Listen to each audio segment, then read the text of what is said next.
Okay, my name is Morris Walton, and I'm here on behalf of the Bridge Street History Center. And it's September the 12th, 2023, and we are at Mid-America Votech Center in Wayne, Oklahoma. And I'm about to interview Goldie and Clayton Posey.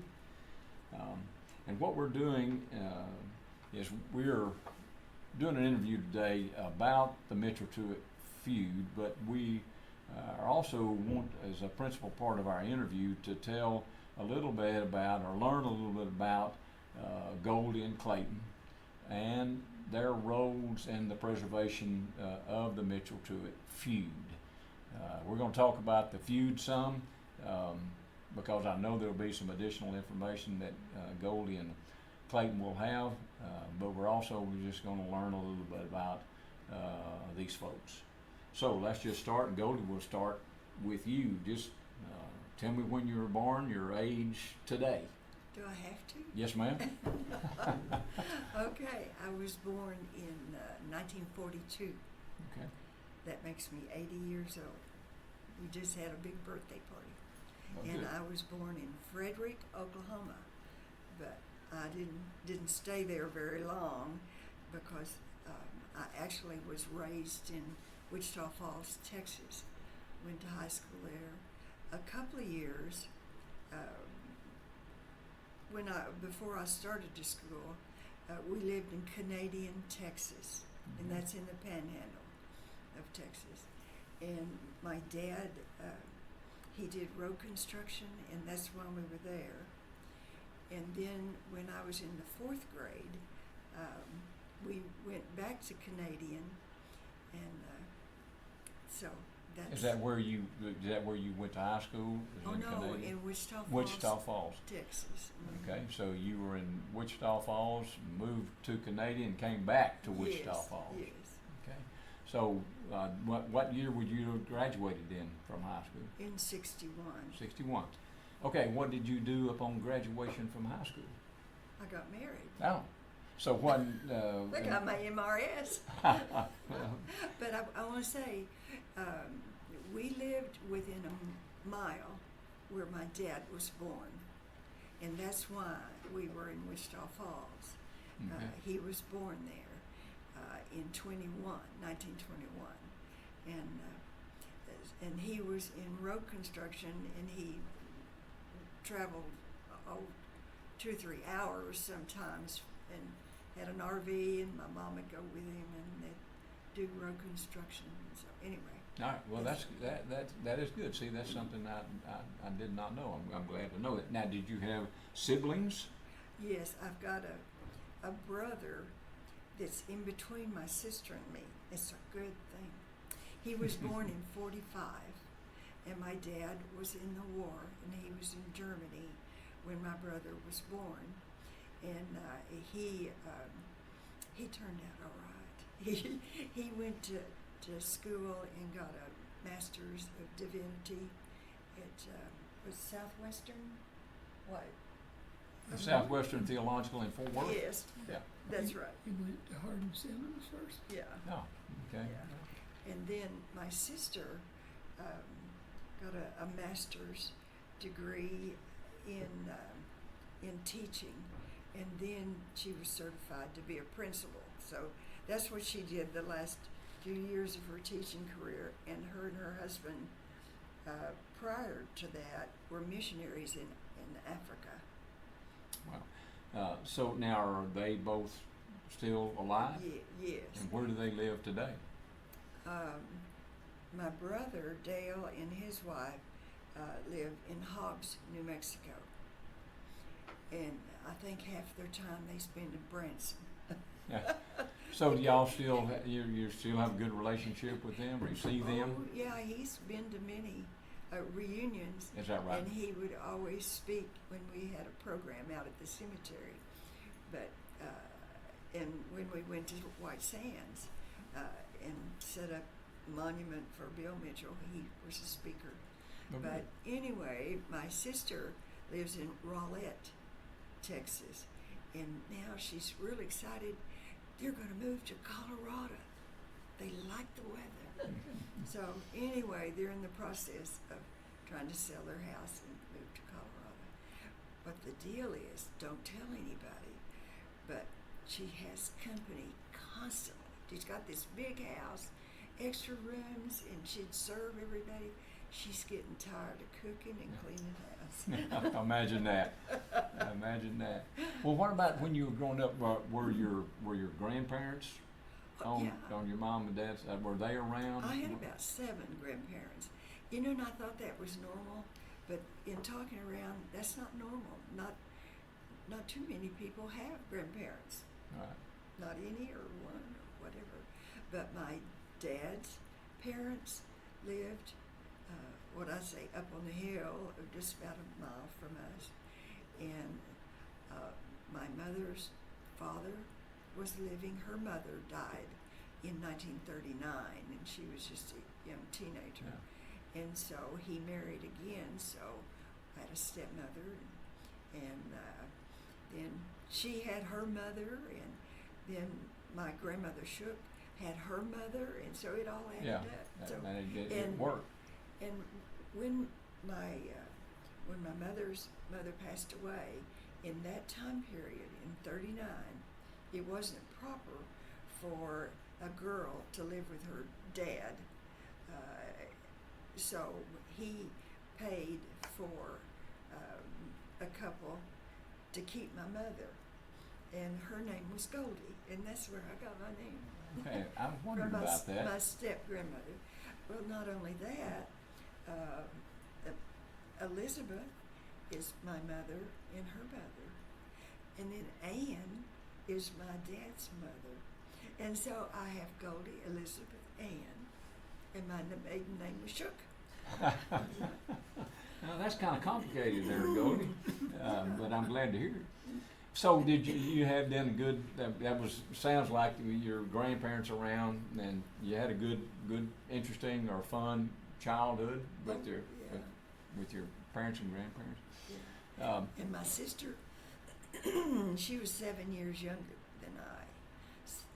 Yeah. But we got along pretty good with my brother in between. Yeah. He was kind of the cushion between both of you, huh? Well, that's good. Now, and you alluded to this a while ago, but just tell me, how did you and Clayton meet? What's your story?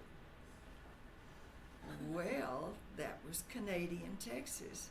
Okay. When I was in the 4th grade, he was in the 7th grade, and when he saw me, he decided, God told him, he said, that's going to be your wife. But God didn't tell me that for a long time. You didn't get the message at that time, right? No, I didn't. But that's where we met. And his dad was working for my dad in road construction there at Canadian. Okay. And he thought he was marrying the boss's daughter, but he married the boss.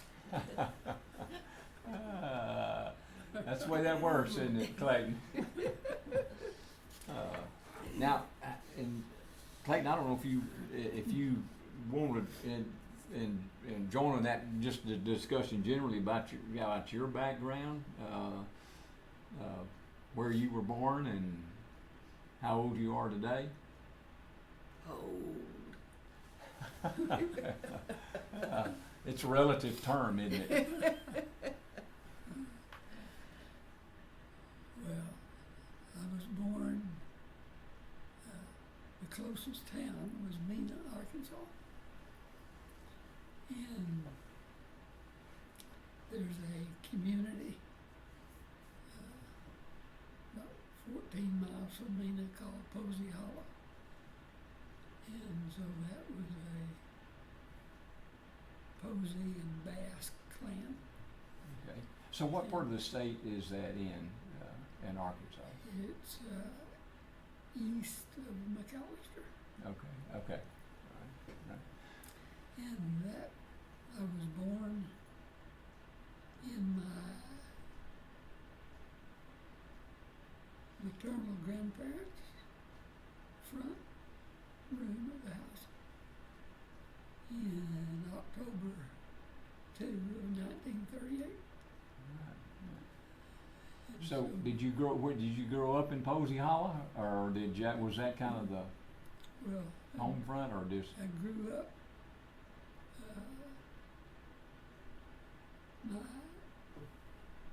the Posey family is a sawmilling family, I see.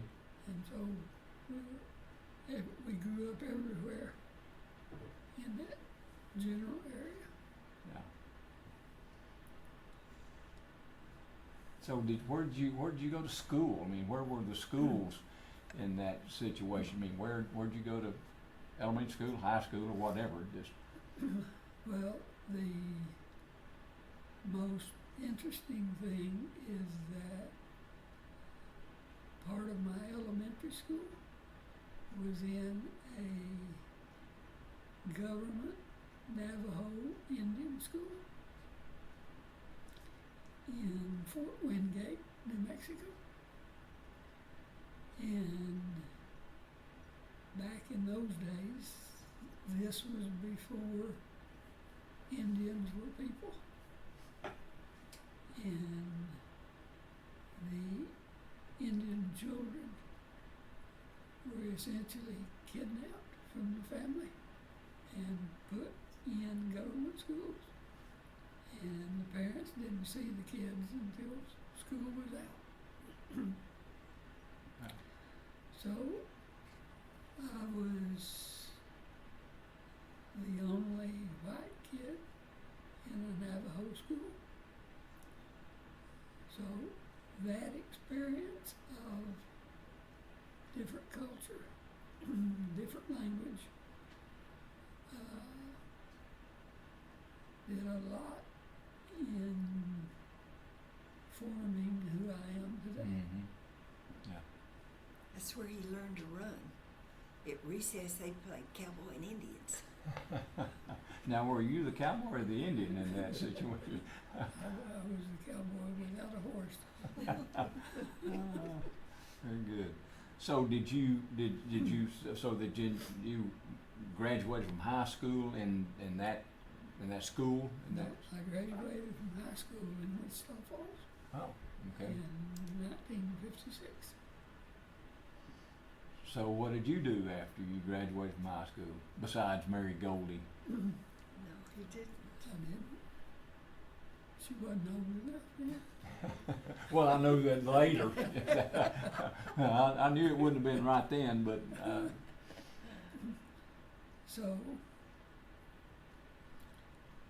I went to what then was Bethany Nazarene College in Bethany, Oklahoma for 1 year, and then I transferred to Oklahoma State and got a degree in forestry. And then I went to graduate school in North Carolina State okay. and got a PhD in genetics. So now, how old were you by then? What progression of time are we talking about there? He was 25 when he got his PhD. Okay. We were not with anybody else. We were out of sync. So how old were you then, Goldie, when? When I got married, I was Yeah. 18. Okay. But we didn't fit in. And the first job he had was at Auburn University. And when our friends, quote unquote, found out he already had his degree, we lost him. And so and when he had other jobs, he was the kid. Yeah. So okay. So what were you doing at Auburn? At Auburn, you say you went to Auburn. What did you do there? Well, let me go back to Okay. the Indian school. Okay. This was a one-room classroom with 7 grades.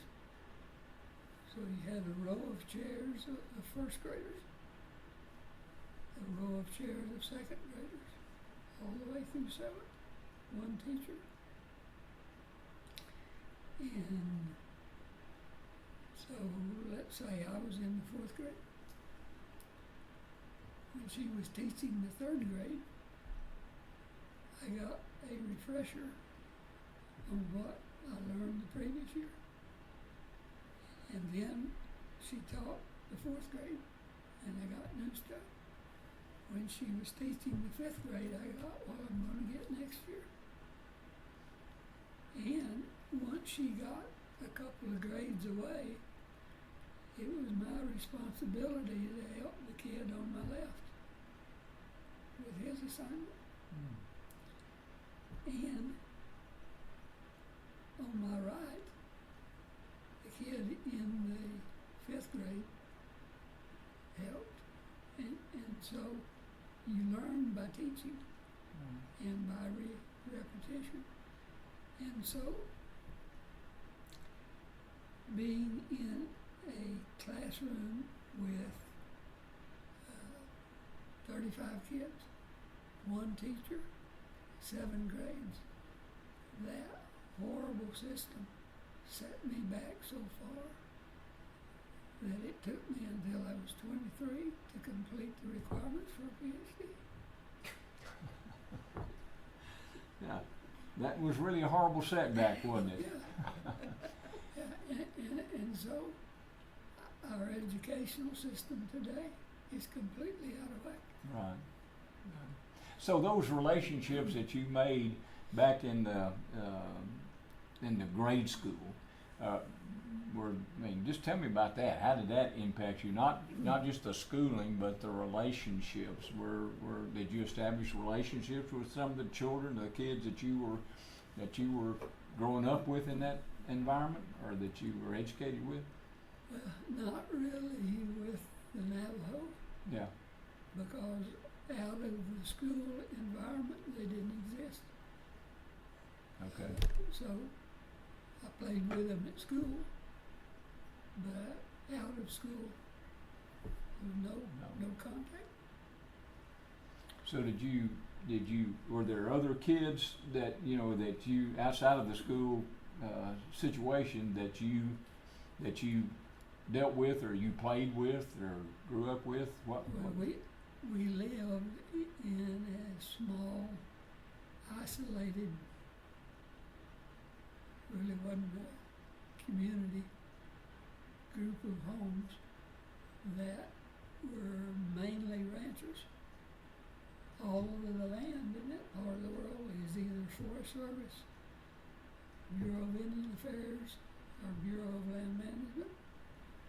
And so ranchers don't own the land. It's all leased. They may own 40 acres or something as a base. And so I grew up in this ranching community doing what desert ranchers do. So, how did you, when you completed that course of education, how did you wind up at Bethany?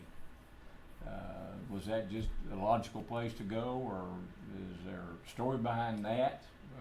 Well, the story behind that is that my parents were always active, and back in the day, the Church of the Nazarene was extremely mission-oriented. And so, west of Gallup, there was a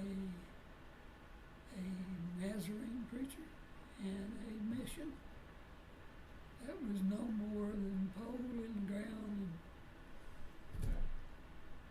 and limbs as a roof. And so my mother, in Arkansas, she was the local piano teacher.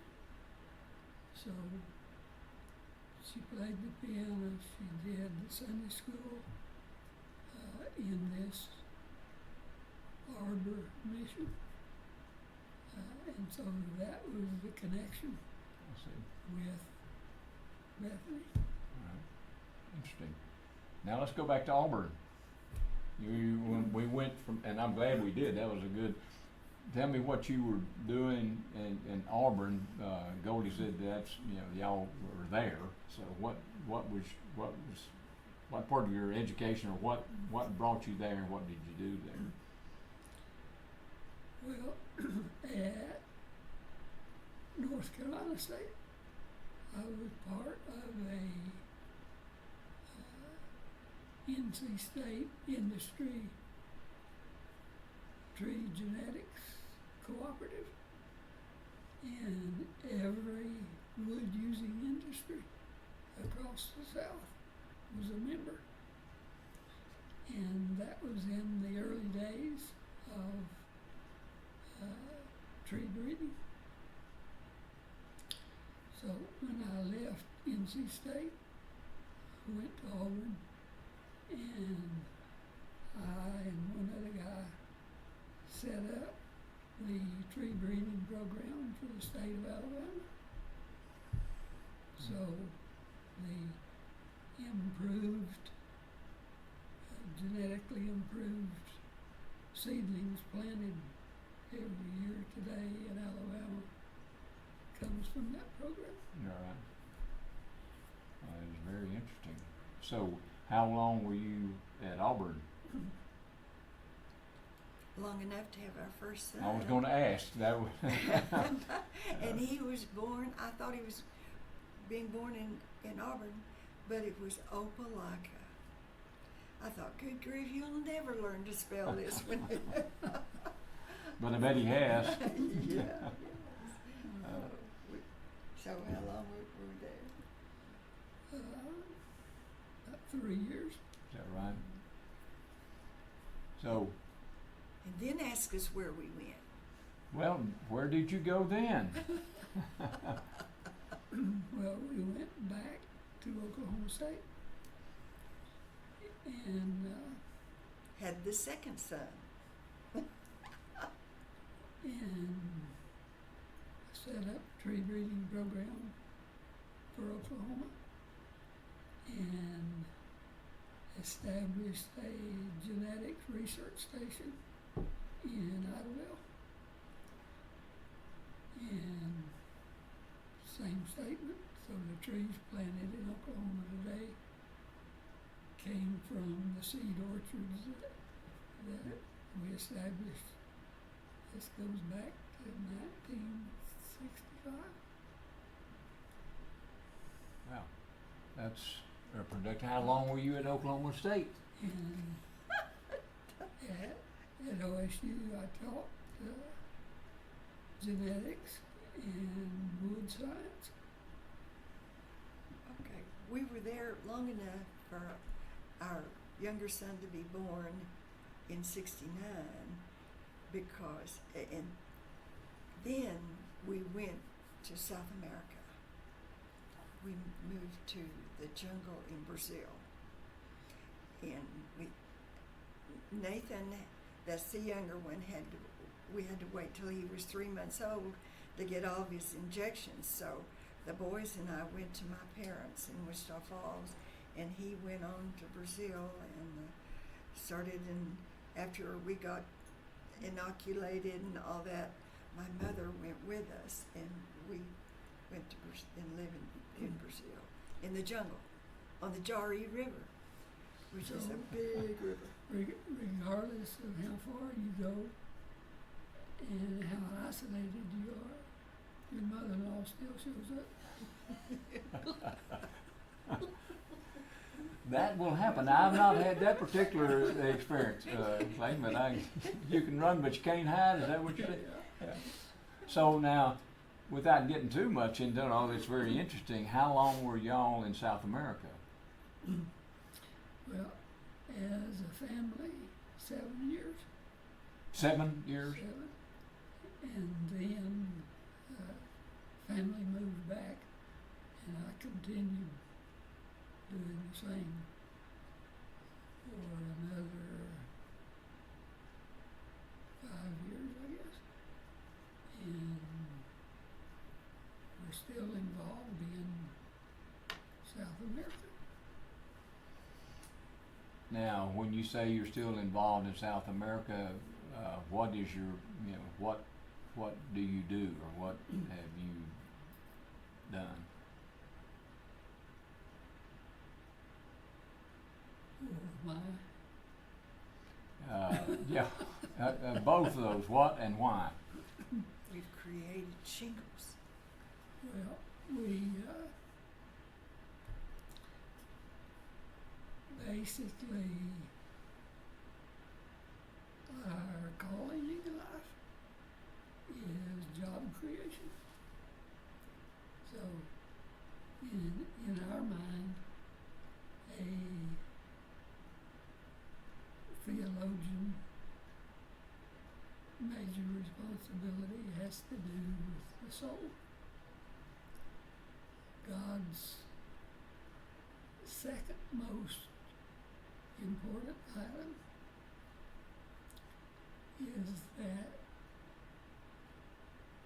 his children have something to eat, something to wear, educated, and so our responsibility is job creation. So we develop markets for natural forest raw material. And these are species and products no one's ever heard of before. Like a roof. Yes. And everything is unique. And it creates jobs so fathers can feed their kids. And so we have manufacturing facilities like in Suriname. And Suriname is an ex-Dutch colony. And in the process of dealing, and most of our relationships are with bush Negroes. And these are people that escaped the plantations. So the Dutch and the British brought slaves from Asia and Africa to work the rice and sugarcane plantations. For some reason, some of these African slaves didn't like being slaves, and they escaped into the jungle and reestablished their African culture. And they were isolated for 350 years. And so today, these people groups are more African than Africans. Because throughout Africa, you've had constant outside influence, and these people have been isolated. So it's only recent that the hated white man can go into those areas. So we have built, we take groups from here to give local people and young people the experience. But every year, and sometimes twice a year, we go and build churches and schools. We've built a home for 28 girls. We've built, have you ever heard of Falls Creek? I have. Okay. We have built a Falls Creek in the deep jungle. And today is the last day of our first youth camp. And probably 300 kids from the city. We've transported, and city people are scared of the jungle and scared of the bush people. So 99% of the people in Suriname have never been to the jungle. And so we've taken 8 busloads of city kids upriver in dugouts to the Falls Creek that we've built and have a regular Falls Creek program. And the older elders in the communities have stepped aside. They're there, but all of this activity is being done by young parents, mostly less than 30 years old. So they're the third generation from the original missionary work. Mm. So the tremendous success that we have is based upon 40 years of mostly non-productive by, in other words, a missionary generally doesn't get to see the results of his work. And in this case, they're seeing it. And so our success is based on their 40 years of frustration. So let me ask you this, as just kind of as you've discussed here. So how did, and to both of you, how did your experience growing up that we talked about earlier, or that you mentioned earlier? How do you think that experience impacted what what you've been able to do in South America? And was that an impact to you? Well, of course, the Navajo experience, and then the Amazonian experience, because I never in my wildest dream did I ever plan to go to the Amazon. I'm a basic research scientist, and at Oklahoma State, I had new facilities. Anything I asked for in facilities, I got. Anything that a scientist could ever dream of having. I started a PhD program jointly with the agronomy school, and had more graduate students than you could handle. Why, in your right mind, and you're in an environment with all of the quote cultural stuff, the music programs, why would you walk away from that and go to an isolated spot where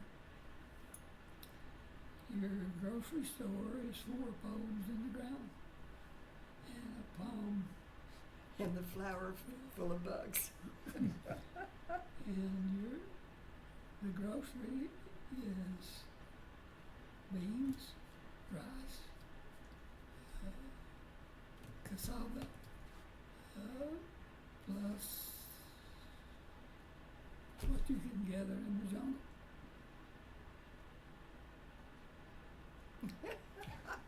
Crazy, huh? Yeah, well, And obviously not. It is. and why would a wife with 2 babies follow this crazy guy. I was going to ask Goldie that. Was it because he was your husband? Oh, I like adventure. Well said. Well, so with this, that's with that kind of a introduction. Let's go and now let's talk. Let's shift over to the Mitchell Truitt feud. Yeah, that's a big jump, and I know, but with your backgrounds, then the next thing you have to ask, okay, so how did you wind up involved in the Mitchell Truitt feud story, the history of it? And Goldie, I'm going to ask you because I know I'm cheating here. I know that you are a Mitchell descendant. So how did that start? For you growing up, was that something that the story that you were told, that you heard just growing up, or how were you introduced? Oh, I've always been interested in our family history. So my mother gave me a book. This one, hard cover, and I just set it in with the other books, and one day I pulled it out and I thought, well, I think I'll read this. And that drew me in. No, our family did not talk about this. In fact, it was hush hush. And the reason we found this out, my dad's younger brother and his wife heard something about a book, this one right here, and came home telling about it from a reunion, and it made my grandmother mad. She wouldn't speak to them for 3 months. Said, no, that's not true, But anyway, she finally came over, and she had to spill the beans. I know you can't see this very well, but Nelson was my 4th great grandfather. My grandmother, my dad's mother's mother, lived almost 100, or mine was great. And she would be questioned about family history. She wouldn't say a word. I mean, it was a shame for the family. You mean just the event was a shame? Yes, the hanging of a grandfather. So I started digging into this when I read this book. I started I couldn't lay it down. I understand that. So now, when would this? When you got that book, and maybe not when you got it, when you read it. What stage of life? Where were y'all? You had been in South America. You back, and we were in Wayne. In Wayne, okay. And we'd built our house, and kind of settled, and so we went to Granbury. I went to the courthouse, and I had my book and all, and Mrs. Durham was there, and I told her who I was and what I was doing. She looked at me and said, I've been saving and guarding these papers for you for years. She went over to the safe, it was a big safe, and brought out a box. Well, in that box were documents that did not burn in the courthouse fire. After the family, the Truitts and the Mitchells, fussed and had court and all that, somebody set fire to the courthouse. But not all the documents were burned. So I got to look and copy, and I just couldn't hardly believe it. And I went to the jailhouse, which is not the jailhouse that Nelson, or you call Cooney, was held in, and met Versie McAtee. and got on her list for when she was working on that monument for the historical monument for the cemetery where Nelson Cooney was buried. Now let me interject a question here. Now, so at the time that you met Versi, Mm-hmm. she was already working Yes. on the historical marker, Mm-hmm. excuse me, for the cemetery, for the Mitchell Cemetery. She Yes. was working on that at that time. Mm-hmm. So when do you think that would have been, just an approximate time? Well, Just approximate. It doesn't have to be an exact date or even a year. Yeah, I was looking. Was that 90? Well, that's an unfair question. okay, really, 'cause- 89 Okay, is 89. when she had the unveiling. So it was about a couple of years before that Before that. I met Versi All right. and corresponded with her. And some of my other cousins had met her. Well, what was astounding, when we went to the unveiling, Uh-huh. after the ceremony and the unveiling of the monument, she said, "I want all of the Mitchells to come over here." I was astounded. You mean I'm related to all those people? Oh, and so she talked to us about the feud and how she really wanted to heal. And so we met all these relatives we didn't know we had, and we said, "Oh, we've got to have a reunion," and so anyway, that's how she invited everybody to this unveiling that had gone to Granbury, and she knew their names, and then they would talk to other relatives, and so we all got together. Did I answer your question? Yes, ma'am, you did. That was very good. So the really the first, I mean, this is really a question. The first time that the Mitchell family started their reunion was as a result then of Versi's at her doing her work on the historical marker and having that dedication. So is that where that started then, the It Mitchell sure is. reunions? Okay. It sure is. And they said, "Well, we'll have a reunion in a couple of years." Well, we didn't wait that long. One of Bill Mitchell's great granddaughters, she there were three of us that worked on the reunions. She was one, and then Mary Woodhouse, which is from Georgiana, and I'm from Georgiana.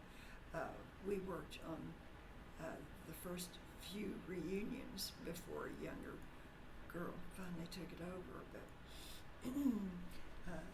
the first one,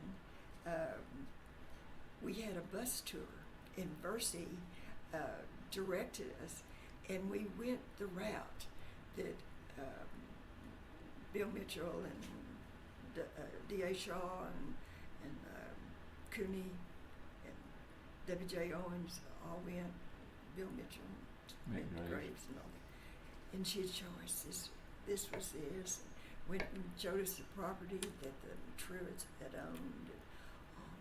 And I filmed that. I don't know exactly how good it is, but That's anyway. interesting. Yeah. Yeah. So now let me ask you, both of you, then this. I know that, and I don't want to interject. I mean, that was your introduction to your meeting Versi and just kind of establishing a relationship. But after that, just in the coming years, as I've heard both of you discuss, you did further research and you even went out to New Mexico. Is that correct? Mm-hmm. Yes, we went to White Sands. Okay, For so now 3 summers we went to White Sands. well, And we went to California, and that where we met Marshall Barnes. Or was that New Mexico? Anyway. okay. So let's talk about what prompted What prompted y'all to go out to New Mexico? I mean, what was the genesis of that? I mean, I know it was the family relationship clearly, but how did you start that trip or those journeys? Well, going back to one of your previous questions, Okay.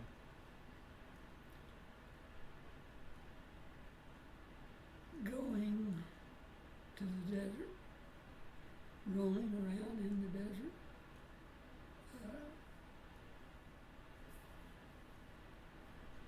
takes a different mentality. And so the overall background of adventure, going on searches and how to search, all ties back to previous experience. So,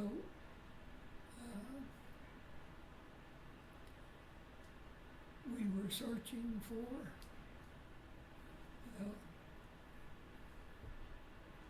we met a guy who thought Bill Mitchell was his grandpa. And at that time he was 92 years old. And so he was relating stories when he was 12 years old. And so he could, some of Mary Jane's relatives were killed by the Apaches, and the wagon was burned, everybody killed,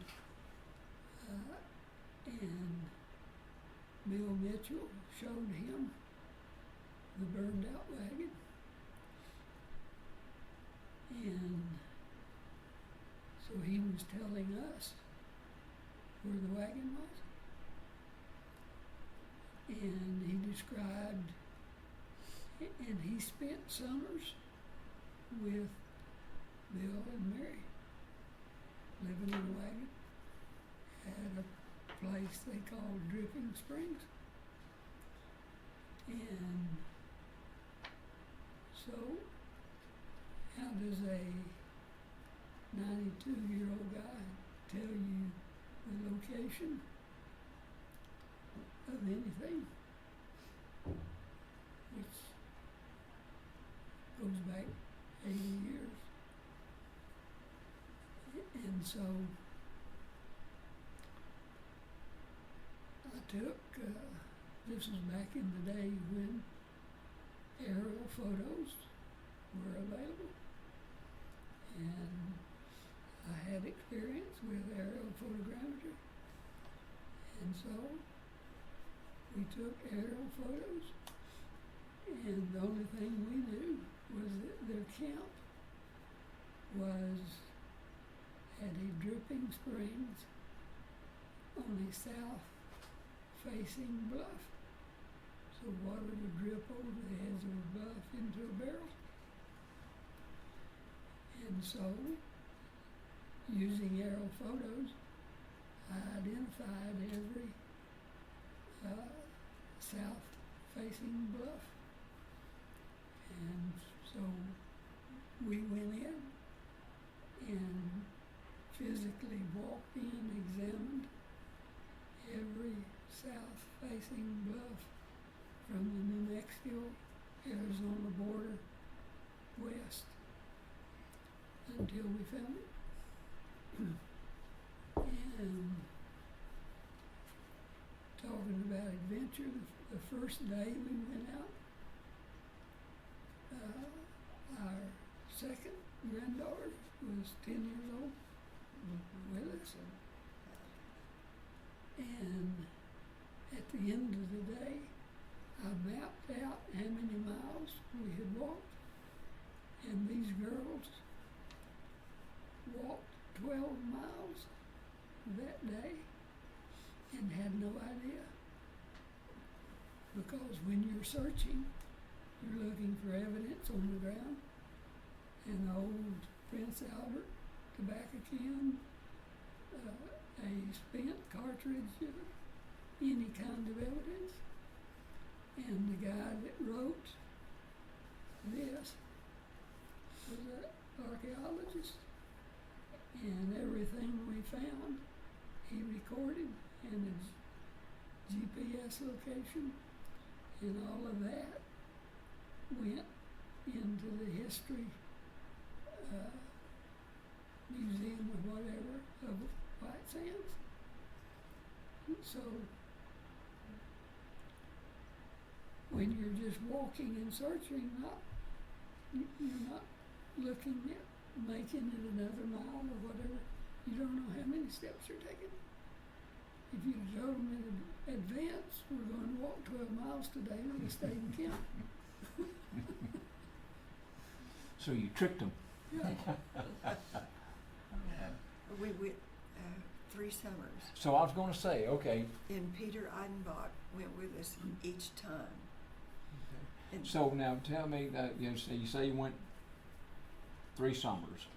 So what was the mission in each summer? I mean, was there a particular thing that you went, you got so far this summer, so you knew you had to go back, or was there just Same. different things?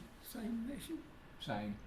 And the mission was to identify the Bill Mitchell, some of it in Mary's name, filed mining claims. I mean, in that part of the world, there's turquoise, there's silver, there's gold. And on the New Mexico side, these claims were filed in Deming.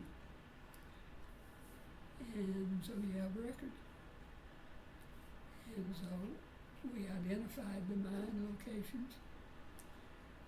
And this burned out wagon was close to the trail from a given mine back home to the dripping spring. And so, just by triangulation, we tried to find the burned out wagon. And there was, 8 of us? yeah, I think that's right. And, Felix Mitchell and Barbara. and Felix Manning. it's so dry, there are no trees, but there's brush, various species, and the ground is covered. The wind blows sand around, and so the underlying rock is on the surface, and so a wagon going through these rocks, the steel of the wheel separates the rocks a little bit, and so you can identify a wagon went through here, 100 years ago. And so we essentially, you could see the ground. And so we spread out, so we'd have a line. We didn't have a string, but a line 100 foot long and a compass. And we would walk from a geologic location that the guy remembered. Between that, it's called Rooster Cone. So from Rooster Cone to the mine, we physically gridded the whole region and didn't find the wagon. But we found where they lived and development. Let me see that paper over there. So I brought a map, and I was going to give it to you, and it shows where we camped and what was what, and there's Peter, but it was really funny. This is looking down on the site where Bill Mitchell and Aunt Mary had their wagon, and when we brought Peter Eidenbach the first time and showed him, we had already discovered this before he got there. He looked and he says, he hid in the open. I'll never forget that. He hid in the open. So I brought all these for you to take. That's fascinating. But it was from a vantage point that he could see. See it everywhere. And you could see San Simon. Wow. So now, and so that's was really what you just related there. That was just over a period of summers when you would go back there. You would pick up and then you would just continue your search. 04, 5, and 6 is when we went. Well, let me ask you this: what would you say, just as a summary of what you discovered, what you found? Let's just summarize that. What was your ultimate conclusion of your finding? What did you find? Well, we traveled everywhere. So if there was a trial in East Texas, we've been there. So every combination of anything you find, we went there. One of the key things is Sonneson's, all of his documents at University of Texas, El Paso. In the first year, they didn't have it all organized, but we'd been there a couple of times, and they've organized everything. And that's a source for that, knowing what we know today. Mm-hmm. Somebody needs to go back, because there'll be clues in what Sonneson had in all his research that you saw it, you read it, but it doesn't connect to anything. Today it would connect. Mm-hmm. So you mentioned, just for the kind of, you've been over to East Texas, to where Bill Mitchell's, I guess, his 3 trials over there were, and so you've. I've been to the grave of James Truitt too, and that is an interesting story. Mary Woodhouse and I took that trip to Timpson, and we asked around and wanted to know where the cemetery was, and these 2 elderly ladies were so kind to tell us where and everything. So we went and found his tombstone and the other family members, but then we met them again, and they gave us the phone number for one of the descendants of James Truitt. And I Get ready for this. Okay, I'm ready. Well, this book, this paperback is I've added to and all, and when we got that phone number, my cousin Mary Woodhouse, she said, "Oh," I said, "I'm going to call him." I said, "I was going to call him." "Oh no, you can't do that. Oh, you find out who we are." And there were even people in California that found that they were a Mitchell and they were a Truitt and they were friends, and found they wouldn't have anything to do with each other, even in this day. Yeah. But anyway, I called him, and it was Yenny. He was the youngest of Maud, James Truitt's daughter's youngest child, and I talked to him. And I didn't tell him, I didn't give any lies.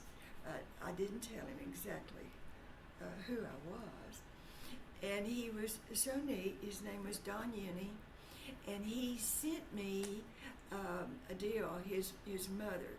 This is a letter from my mother, which she wanted to go with the Sonicson book Outlaw, and should be kept with it. And the title is A Bit of Explanation to My Children. And she then, Dear Descendants of James Morgan Truett, and that's their concept of this book, the Truetts, and that's what I wanted. Yeah. I want to know because Sonicson was a friend to Maud Mitchell and Maud Truett.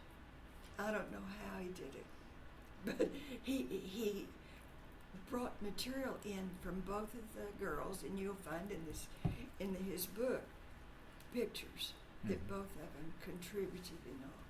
But I got what I wanted, and we corresponded a little bit here and there, and then he said, well, how are you related? I had to tell him, well, I'm one of the Mitchells. Well, needless to say, we didn't correspond very much after that. But anyway, I wanted to show you, as I said, I used this one. This is Dan Mitchell. Oh. And he was really put on the line. He was picked up by the sheriff and all this after Bill Mitchell had escaped and whatever. And this is his wife. And they were real good friends to my great-grandparents. The ones I said she lived to almost 100 and wouldn't say a word. So I wanted to show you that. And I did a rubbing of James Morgan Truett's tombstone, and that's Shelby County. And it said, for the will of God, avenge his own. For will not God avenge his own elect? Luke 18:7. So that's on the. So that's on the stone. He was, and they put murdered. Here's the date, and here's the born in July the 20th, 1886, when he was murdered. They put that on his stone. So anyway, that was an interesting adventure with the Trumps. Well, let me ask you this. So your overall conclusion about how they, from just the little interaction that you had there, how they viewed the book. It's written in that letter. By Maud herself. So anyway, I don't much think you have a copy of this. We'll have to fix you one because I think it's interesting. Yeah, I don't think I do. That's very interesting. Let me say just in this, since we've got this stuff out here, in what all ways then has the feud been recorded, reported, and that kind of thing? I mean, you've mentioned Sonson's book, which is obviously, but are there other places that is mentioned, the stories mentioned that you are aware of? Oh wow, yes. I have a whole list of books containing the Mitchell story. And there's quite a few, and we searched newspapers.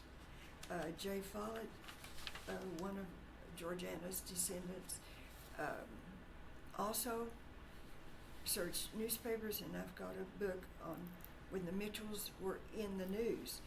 And what's interesting, after Nelson Mitchell was hung, the newspapers, not only in Texas, put that in their paper in Louisiana, Missouri, Maryland, and that was in German, written in German, Tennessee, North Carolina, Indiana, Illinois, Ohio, Virginia, and as far as London, England. And Jay Follett, and I've made a list, and I put them in chronological order by date, and have all of those in here, and the one in German, I have it transcribed.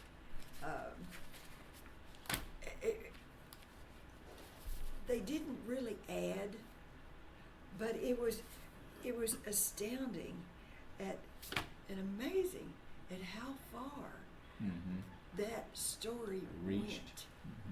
Oh my goodness. Anyway, this would be for you. I don't know if I've given it to you before, but anyway. And I think maybe you have, but that'd be good to There's have it another again one. just to make sure that I've got. Well, is there anything about the story of the feud that you think the historians, well, just based upon your independent study, that there are any things that they've gotten wrong? I mean, just incorrect. I mean, I know how with a passage of time like that, the stories may vary, but is there anything that you just think they've just gotten wrong? Well, I will say, Sonicson didn't really have money to do a lot of research and traveling and everything. But one thing that I found, I tell you what, I wrote to Huntsville Penitentiary for years asking for information, not only on Bill Mitchell, but my other grandfather, W.J. Owens, who was also sent to the penitentiary. He got the escape date wrong. And this is for you. Bill Mitchell, he was in for life from Rusk County. He escaped the 4th of July in 1914. He believed in independence. Yeah. He And wanted there- to say new. Yeah. And there was another Bill that evidently went with him who was from Rusk, and they didn't even try to find Bill anymore. No efforts were made after the escape No. then. Justice had Yeah. taken care Yeah. of. So, Well, but Sonicson, I mean, he was so good. One thing that I had a hard time with at Granbury, they kept saying the hanging tree. There was no hanging tree. And this document right here, this is a death warrant for Nelson. And we transcribed this section right here, and it states that they built a gallows. Okay? And another thing, it lists the different officials that were there, and I wrote a letter to Versi, and this was back in '97, and listed these people and see who were they. Okay, so she sends back a list and said there's only one person she was not able to find anything on. So we have a doctor, we have a lawyer, a judge, a merchant, a commissioner, and where they were from. And I thought that was fantastic. Yeah, And there was another document with this. We do not know, when I got that box at the courthouse, this was not in it. This was not in it. And I started talking around to the family, and my grandmother Anna Shook, her brother Jim Hamilton, he and his wife, as far as I know, were the first ones to the courthouse in doing research and everything. Their son had a copy of this. I don't know where he got it, but anyway, he sent me this, and in this other paper, and I did not transcribe it because it's easy to read. It's such a shame, but anyway, we search documents. To me, that's what's important, is documents. I mean, there's a lot of family history, and like Nancy Pond Mitchell was Indian and all that. Well, all the DNA that J. Follett has collected, there's no Indian. No, India. And I was telling you about the newspaper articles. Well, when Nelson Mitchell was in jail, he put this together, his story, and sold it for 25 cents. And the top of this, you can't hardly make it out, but it's Nancy Mitchell. The original copy has been put on loan at the History Center. And on the back, I put the descendant from Dan Mitchell. Now, Dan Mitchell was the youngest one. And that family talked and told the stories of what was going on. But what was interesting is this came out in the newspaper. It came out in the Austin American Statement in Austin, Texas, the 23rd of January, 1876, the Sunday paper, page 2. And it tells about this little book, the latest Texas book, The Life of Nelson Mitchell, executed not long ago at Granbury, is a good book. You need to get it. And it's sensational. And he gives things in here that I don't know who Hardin and Cartina are, but if I lived in 1876, I'd know. But you should get it for your tender daughters and for boys. But any that I just couldn't hardly believe it. I found this, but evidently we did research on who might have helped him write this, and his Methodist minister. But anyway, you have that. So tell me, how do you perpetuate the Mitchell Truett feud? Y'all done some very obviously definitive work. It's your own personal research. Is it something that, I mean, this just is a matter of, that's a lot of work and that's a very interesting story. So how do you, and I guess really the question, are there people in your family or other Mitchells that you are aware of that will, that will want to continue the story, or do they think that it's all been done, so I don't need to do anything else? What's you've been in the heart of it since you've got it, both of you, since you got involved in it. What do you think? As far as interest in the family, I guess is what I'm saying, just in perpetuating the story. Well, Gail Bush, that's the third person that was getting the reunions, and she was from Bill Mitchell. And they had the first reunion we had a display of people brought things for others to see, and they brought Aunt Mary's trunk, and she did paintings and her glasses, and had old letters and everything.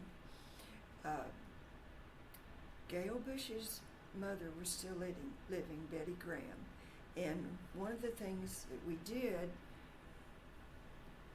we took a tour of White Sands, New Mexico, and after that we went to Tula Rosa, where Aunt Mary's buried, and the Bush family, Bill Mitchell's family came. But after Betty Graham died, then the younger generation, I don't know if I can get anything out of them or not. I think they clammed up. It's still such a bad stigma on the family, and I don't know if they'll talk now. In my family,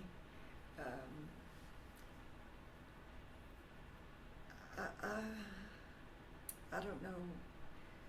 Our older son is interested in history, and we've got documentation for this and that. We have all the records from Austin. One of the Mary Lou Martini went to Austin and got all the court papers. See, they did appeals for D.A. Shaw, which just was a friend. He was in the wrong place at the wrong time. And W.J. Owens, he was in the wagon. He was my third great-grandfather. Nelson Mitchell, he was in the wagon. All these people were on trial, and appeals and court records and all that. She went and extracted all of those for us, and the History Center has Versy's copy, and so we've got all kinds of history. And like Peter Eidenbach, he said, "Hey, we need to write a book." We've got so much more interest. I mean, so much more. Like, look here. You ever hear of John Wesley Hardin? Of course. Yeah, the notorious Texas gangster. Well, guess what? When they put him in Huntsville Penitentiary, W.J. Owens was in there. Now, D.A. Shaw died while he was in prison there. But he wrote this book about himself. And guess what? John Wesley Hardin became the most wanted fugitive of his time. It was in the Texas State Penitentiary at Huntsville, Texas. The same period our ancestor, William J. Owens, was incarcerated.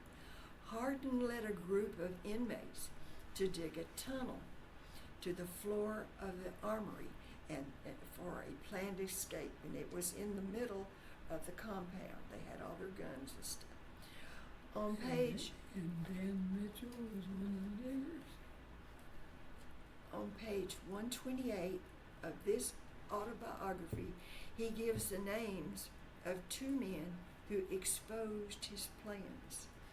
The attached papers from the Texas State Archives confirmed William Owens received his pardon because he was an informer of Hardin's escape plans. For easier transcribing, I have transcribed some of the documents. And there are hundreds of hard cases that became somewhat of a legend in Texas, but this ranks above all. And back in his book, he says, "Well, I'm certain two long men are pardoned, Bill Owens and Bill Terrell from Waco, the latter having 25 years sentencing." So, W.J. Owens, he was in for life. He was pardoned. And after Hardin got out, don't you know, he looked over his shoulder. Hardin lived a couple of years. Kind of worried about him, but chase him down. But anyway, there's lots of little tidbits of here and there that are fascinating. Yeah, it's kind of course, I know very, very little, but it is a fascinating story. Let me just, and if you've got anything particular that either one of you want to just add about that, then go ahead. I want to, in my little bit of looking at things, the question, the statement I always make is that Nelson Mitchell is the man that the people of Hood County he was wrongfully hung. Do you know why? Newspaper. Right. And the same deal goes into this era, the newspapers.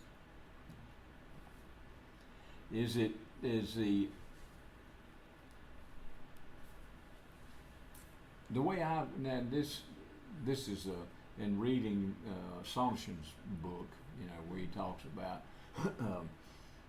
Nelson's the statement that he made, and the only thing they could really pin on him, and the only thing that the district attorney really pointed him at was his statement to give them hell, boys. Wait a minute. Okay. James Truitt said that. Do we know that was truth? Oh, well, I see that. See? Yeah. I mean, agreed. And that's one of the questions. I don't want to get off chasing that, but you're right. Well, what else do you want to share? Anything else that we haven't covered that you think would be of interest about your involvement with the story, or any other just factoid? The thing I'd like to mention is that Bill Mitchell obviously was in hiding in New Mexico, in the White Sands area. And he made a living developing property. Water is absent. And so if you can come up with water, you have something saleable.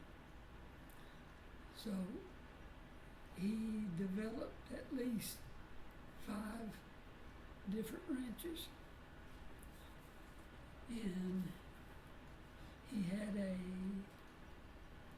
very unique, and this is one of the things that's in this book.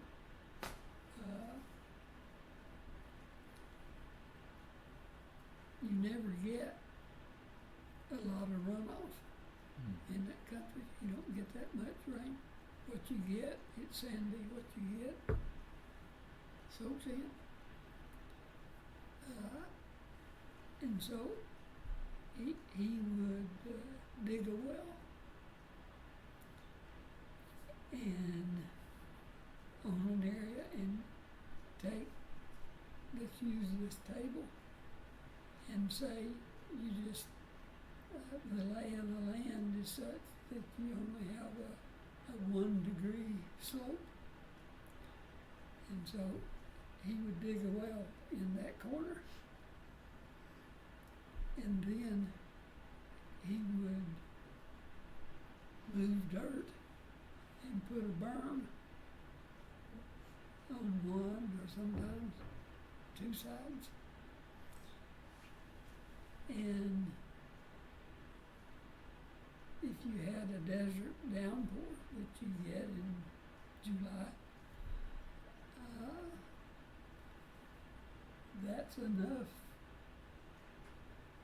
His area is large enough that he can get sheet movement of water a little bit one time and fill that well. So he'd have water year round. Wow. And he'd sell it and go do it again. And most people don't realize it, but Bill Mitchell was the first owner of Ground Zero, the first corrals, and the first, I'm not sure to call it a house, but the first structure and the first corrals that are still standing at Ground Zero was built by Bill Mitchell. Wow. It, That is it.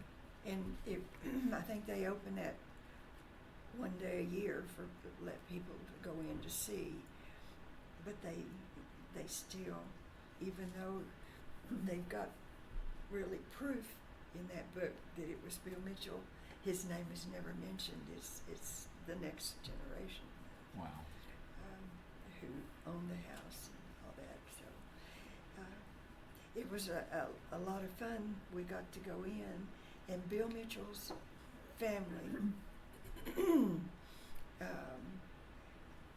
There are not many of them because, they had Maud, Bill Mitchell, and Aunt Mary just had a daughter, Maud, and then she just had one daughter, and then but anyway, they had brought tablecloth, and all the pretty fixings, set around, and they had a little banquet. And I got the picture of them sitting there. That was so cool.